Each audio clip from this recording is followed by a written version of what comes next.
Hello बच्चों, अब हम देखेंगे आपदाओं का स्वरूप और विस्तार। आपदाओं के विस्तार पर विचार करते समय कुछ महत्वपूर्ण बातों को ध्यान में रखना पड़ता है। वो इस प्रकार हैं। पहला है आपदा के पहले का समय, दूसरा संकेत समय, तीसरा आपातकालीन काल, चौथा पुनर्वसन काल, पांचवा प्रतिशोधन का काल और छठवां है पुनः निर्माण का काल। आपदाओं के स्वरूप और विस्तार का पूर्णतः विचार किया जाए तो आम आदमी की दृष्टि से आपदाओं के 3 भाग संवेदनशील होते हैं, जिसमें सबसे पहला है आपातकालीन स्थिति। इस स्थिति की विशेषता अर्थात इसी समय अधिक वेग से प्रयास करके हम अधिक से अधिक लोगों के प्राण बचा सकते हैं।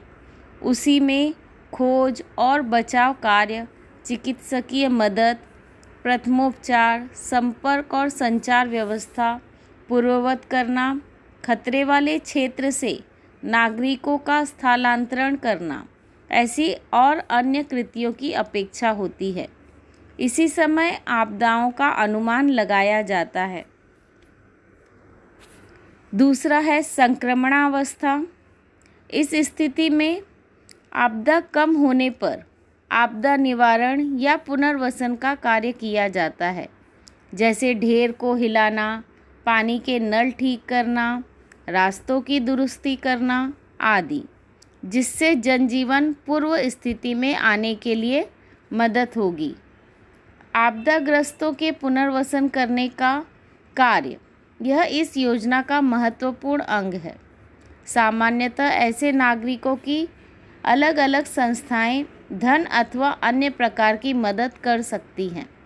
उन्हें स्थायी रूप से उद्योग धंधे या अन्य आमदनी के साधन उपलब्ध कराने से उनकी मानसिक परेशानियां कम होने में कम से कम समय लगता है और उनका वास्तविक दृष्टि से पुनर्वसन हो सकता है। तीसरा है पुनर्निर्माण अवस्था।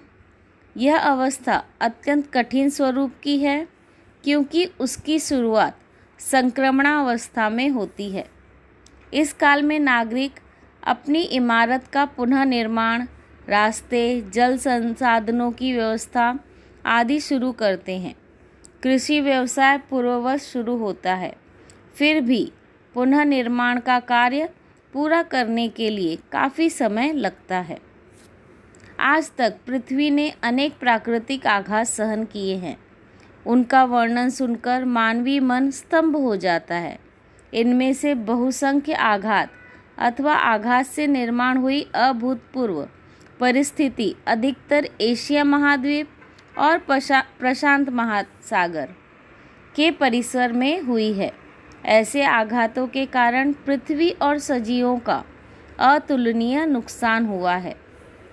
वास्तविक रूप से देखा जाए तो अनेक वर्षों पुरानी समस्याओं ने उग्र रूप धारण करने की शुरुआत की है, जैसे बढ़ती हुई जनसंख्या, उनकी बढ़ती हुई आवश्यकताएं, इसके कारण निर्माण होने वाली समस्याएं, उनका स्वरूप अब गंभीर अवस्था में है और दूसरे महायुद्ध के पश्चात ऐसी आपदाएं अधिक बढ़ती गई।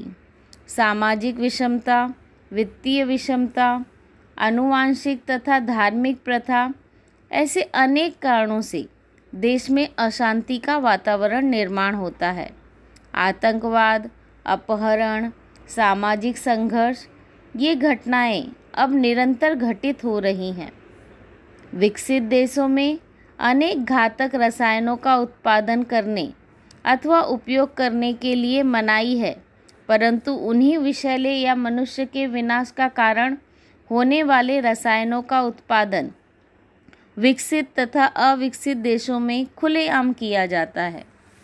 परमाणु भट्टियों से मनुष्य को ऐसा ही दूसरा खतरा है।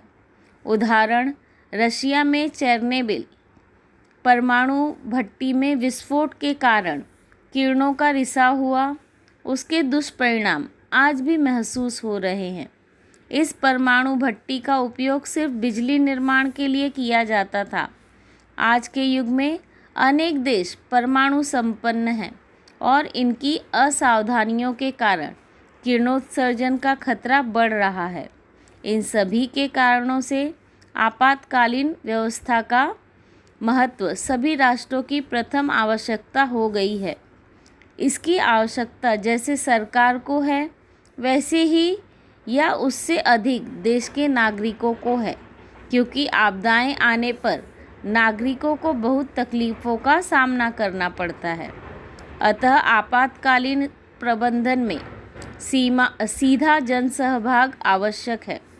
उसी प्रकार ऐसी योजनाओं में स्थान, समय, आपदाओं के अनुसार परिवर्तन करना और यह विशेष समय के लिए सीमित न रहे, ऐसी अपेक्षा है। इसका अर्थ यह है कि आपदा कैसी भी हो उस पर मात करना आवश्यक होता है। इसी से ही आपदा प्रबंधन संकल्पना का निर्माण हुआ है।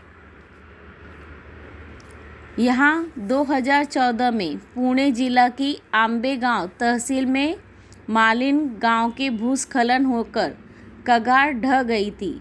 इस आपदा के पश्चात पुनः निर्माण की गई विद्यालय की इमारत आप इस चित्र में देख सकते हैं।